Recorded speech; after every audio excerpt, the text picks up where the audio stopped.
اكو رواية انكتبت سنة 1953 تحكي عن رجل إطفاء ما كانت مهمته يطفي الحرائق، بالعكس كانت وظيفته هي إشعالها. رجل الإطفاء بهاي الرواية كان رجل حرق الكتب.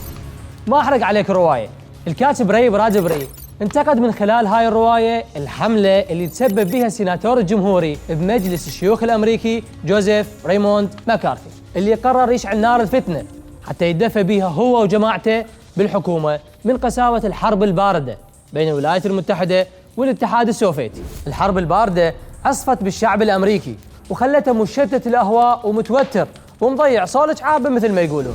استغل جوزيف ماكارثي الفرصة وقرر يقود حملة شعواء على المعارضة، وكان محضر لهم أنواع التهم الجاهزة.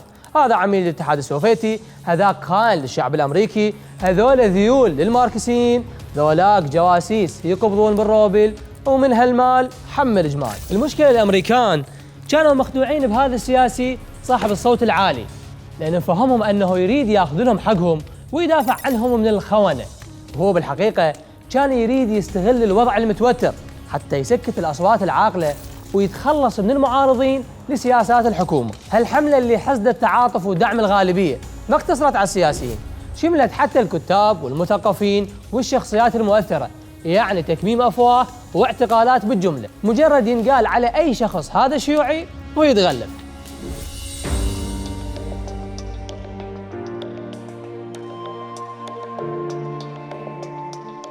بعض الأحداث يعجز الإنسان عن قراءتها قراءة صحيحة، يعني عنده قصر نظر، ما عنده قدرة يشوف الحدث من بعيد إلا يوصل يمه ويصطدم به. تاليها الأمريكان حسوا أنه مكارثي مو محروق قلبه على الوطن، بس هاي لعبة قذرة لتصفية الحسابات واصطياد الخصوم. صارت ردة فعل قوية واضطرت الحكومة أن تعيد التدقيق بكل اتهامات جوزيف مكارثي، وانكشف الدافع الحقيقي وراء هاي الاتهامات اللي بدون دليل ملموس. هنا الشعب الأمريكي حس بالندم وقرروا يدبون اللوم كله على مكارثي اللي خدعهم، لحد ما طلع مصطلح المكارثية، معناها أنك تتهم طرف بالتآمر والخيانة بدون الاهتمام بالأدلة. شقد عندنا من هالعينة يبدأ بالفهم بعد ما يوقع الفاس بالرأس، ساعتها يريد يندم ولا تحين مندم. بعض العراقيين وإن كانوا فئة قليلة صفقوا لدخول داعش، لأن كانوا يعتبرون دخول داعش هو تحرير من سلطة حكومة طائفية أو جيش طائفي.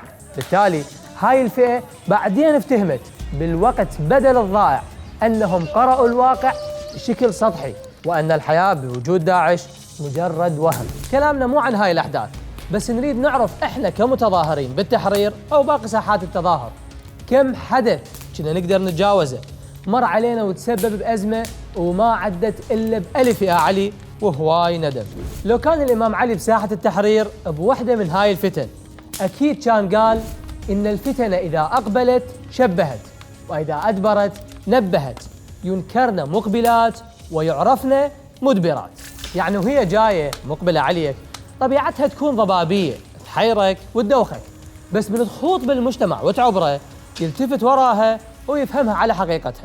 ولكن متأخر، ونشوفكم بخير.